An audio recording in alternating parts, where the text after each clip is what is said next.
Hello, and welcome to Coffee with an Archaeologist, episode 10. Um, Today is just going to be a nice little short one where we just have some discussion following on from the last episode, which was on High Medieval Ireland. We're just going to continue with that theme as it's kind of my main area of interest, High Medieval and Late Medieval. Together combined known as later medieval, because that's not confusing at all. Um, so we left off last week around, I think it was around 1170 ish. Um, the dates for the Norman invasion being 1169. So we had just got to the part immediately after the invasion itself, where Strongbow, Richard de Clare, Earl of Pembroke, had invaded, had shown up to help his friend Dermot MacMurrough reclaim his kingship of Connacht, and then he married his daughter Aoife, making, upon the death of Dermot, Hugh de Lacy's later, making Richard de Clare now King of Leinster. Hearing this, the King of England, Henry at the time, naturally being unhappy, showed up with an army to be like, hey, bend the knee, dude. Who's the boss here? And realizing how fun and easy that was, proceeded to do so throughout the country. Fast forwarding a little bit to about 1200, and Ireland is at least the majority of the southeast of the country is under Norman English rule, and they're in the process of cutting up parts of the country to hand out amongst each other. Speaking of which, we have our focus for today's episode, I guess, as the De Burgh family. Or at least we'll begin with the De Burgh family, because we'll probably come back to them later on in a further episode. So yeah, in around 1200, William de Burgh receives a gift, I guess, from the then King of England at the time, his and probably his best friend, John, so King John, that is, who gifts the De Burgh family the kind of domain of Connacht, the earldom of Connacht, which would be Ireland's westernmost province. And there is the Burgh coat of arms, which is just like a yellow field with a red cross.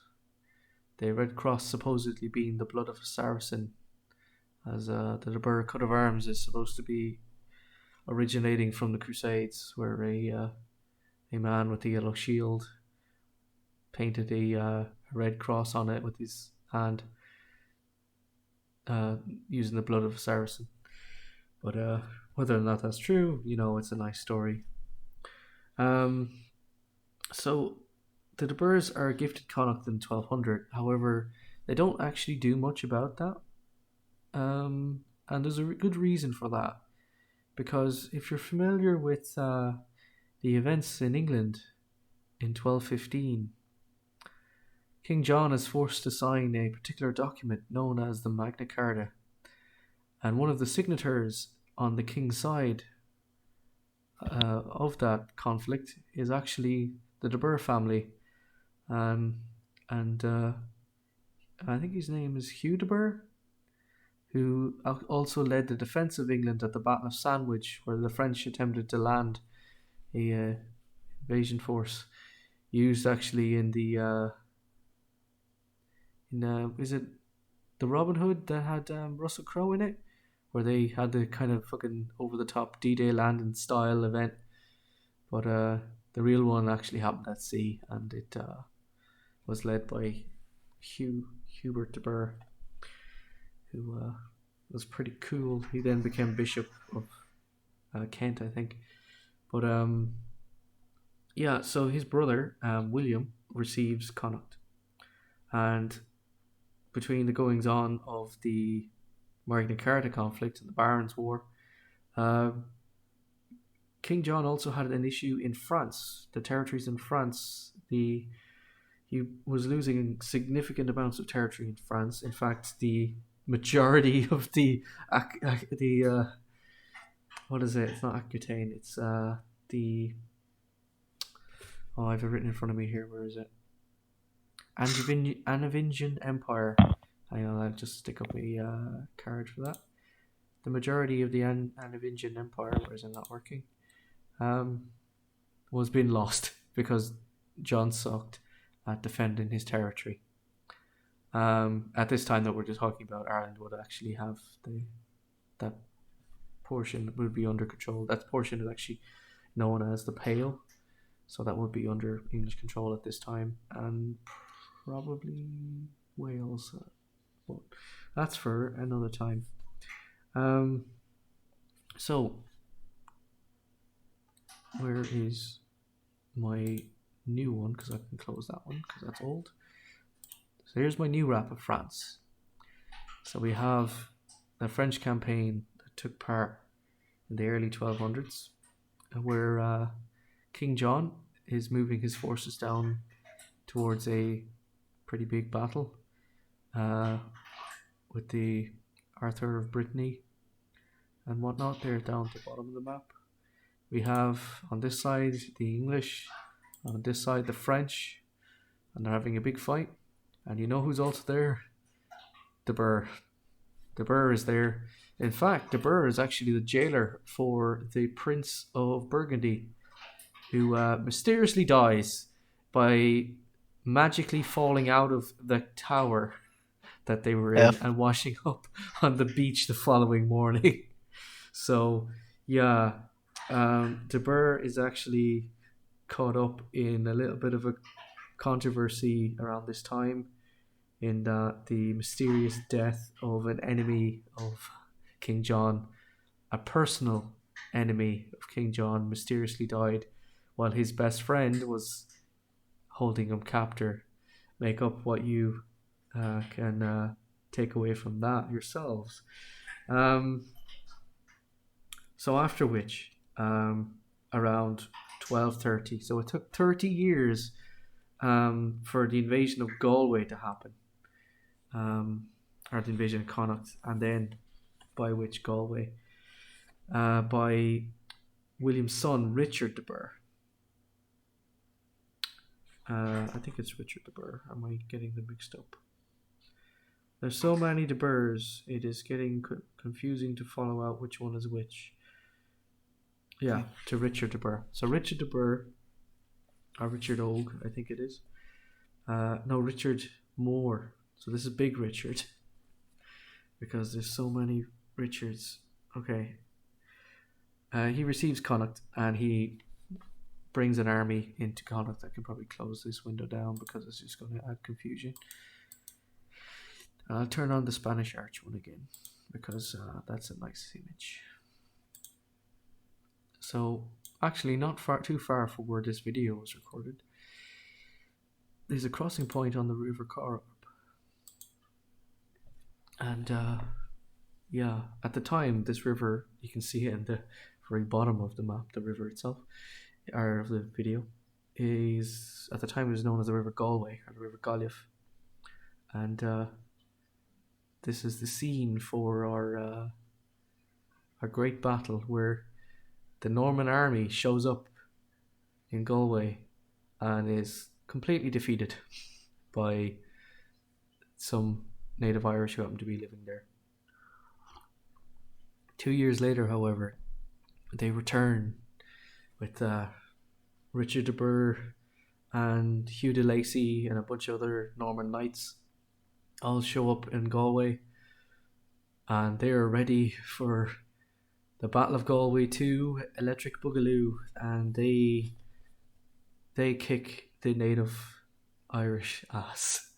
and the I think it's Fitzgerald at the time who's in command of what would have been a native Irish naval kind of base at this location. He loses it to De Burr. De Burr builds a castle, Cashlan Bonagalev, and yeah, it's pretty cool until he has to return to England and loses it to to the native Irish again. And he returns again in 1235 and recaptures his castle. And yeah, there's a lot of back and forth for a while, but we can move on from that because that's just going to be ages. Hugh de Lacy himself is actually an interesting figure because he personally pisses off the king at some point. So he gets which king actually is the question. It could be King John, because I'm not surprised King John had a very fragile ego. King John gets annoyed with Hugh de Lacy, and then Hugh de Lacy gets banished from Ireland, and not just Ireland, from the Anavigian Empire totally, and he actually wanders off to France because he reappears in France a couple of years later. Just trying to find the name of it. In the I don't know how to pronounce this word. The Algebigation. Basically the Cathar Crusade, the crusade against the Cathars, or the massacre against the massacre of the Cathars, where a bunch of a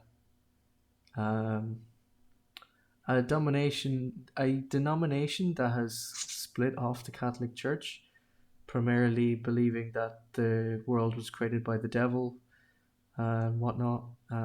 They were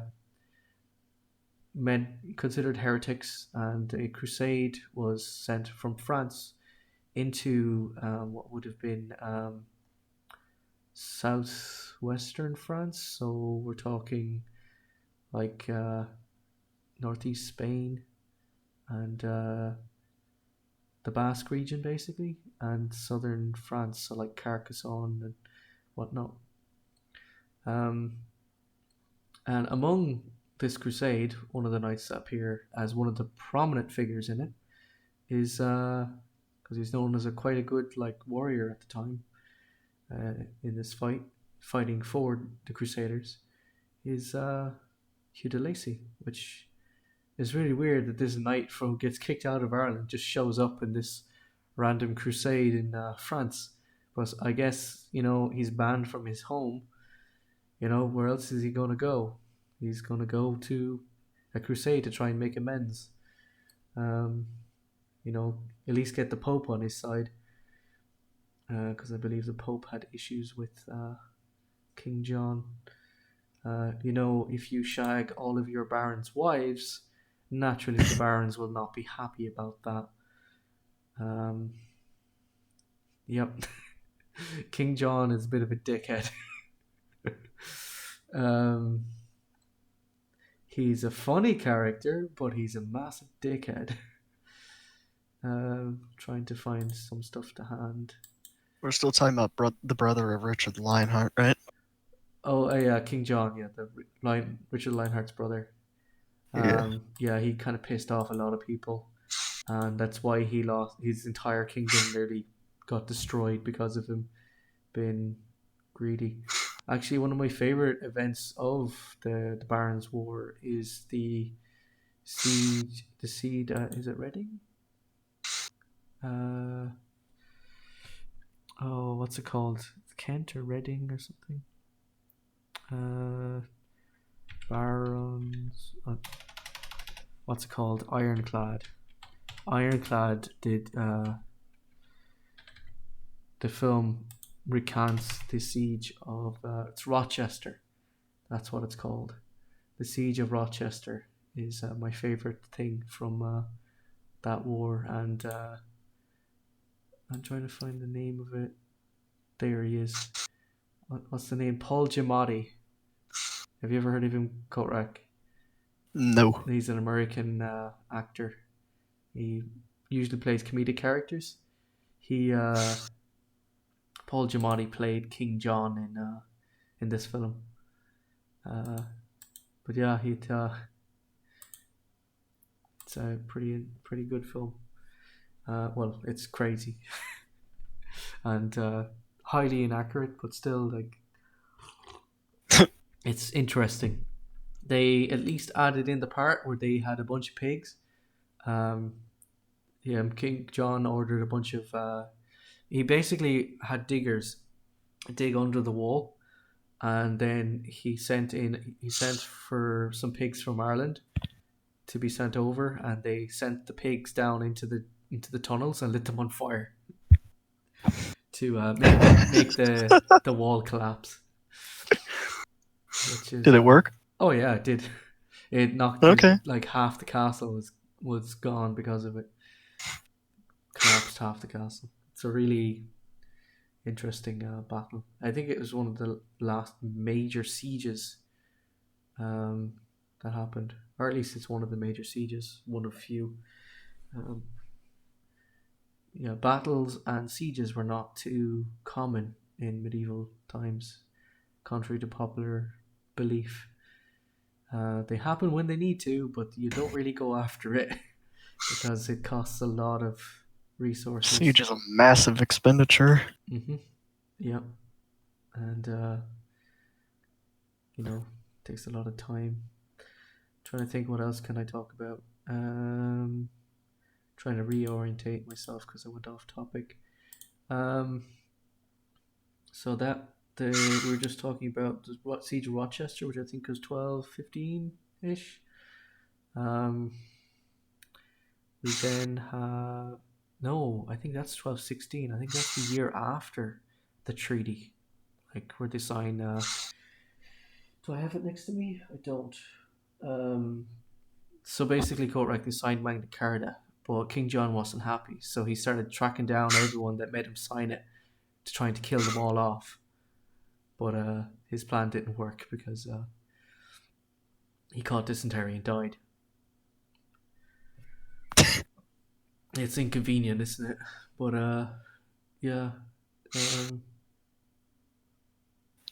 So at this point, we're in 1215, and then we also spoke about the invasion of Connacht, which is 1230s, and then we get up as far as what was it? We were about 1237, and I can talk briefly about the De Burghs. Then, kind of once they kind of get settled in Connacht, they marry into the O'Connor family. So the O'Connor were the traditional kings of Connacht, and marrying into the De Burgh family meant that the De Burghs are now legitimate rulers of Connacht, or at least in the eyes of the De Burghs. They've kind of incorporated themselves into the tradition, and the De Burghs or the Burkes are also known as being more Irish than the Irish themselves. That's where the phrase comes from. Yeah, that's where the phrase comes from. This family, because spoilers, in the 1316 when the Scots invade Ireland, guess who leads the defense of Ireland? Those guys? It's Richard Oge de Burgh, this Richard's grandson. So Nice. yeah, he leads the defense of Ireland against the Scottish invaders, and the what are they called? The Northern Nail who back the Scottish invaders. They join forces. They're according to the what was the name of the thing? I can't remember. Doesn't matter. So yeah, I guess we leave it at that. It's been 20 minutes. This might be the final episode for a while because I might take a break to try and do a bit more research, because the problem I've been experiencing is I can only do about an hour or two's worth of research before an episode, and that includes getting tiles and things to put over the screen and everything on top of that. So it's not the most ideal of things to be having to do. That is the wrong button. It's that one. So I will leave it at that. Please remember to, like the video, subscribe to the channel. Make sure you've clicked on the little bell thingy. What am I missing, Korak? Oh yeah, check out the Comment, I guess. yeah. Leave a comment. Tell me what would you like me to cover. What would you like me to talk about? I do plan on talking about the post glacial period again. I was just leaving it for a bit Ooh. because I think I need to do a bit more research on that because I don't know much about it and I want to get more informed, or at least reread stuff because I've forgotten most of it. Um, I've been taking part in a bunch of games which are over on my BitChute channel. Uh, yeah, I'll leave a link to those down in the description. And I don't think I'm missing. I could be missing. Yeah. Okay. Thanks for watching. I have been Cool Cross. Thanks for popping by, Korak. I hope you Yes, enjoyed yourself, and we will see I you have. all at some point in the future. Bye bye.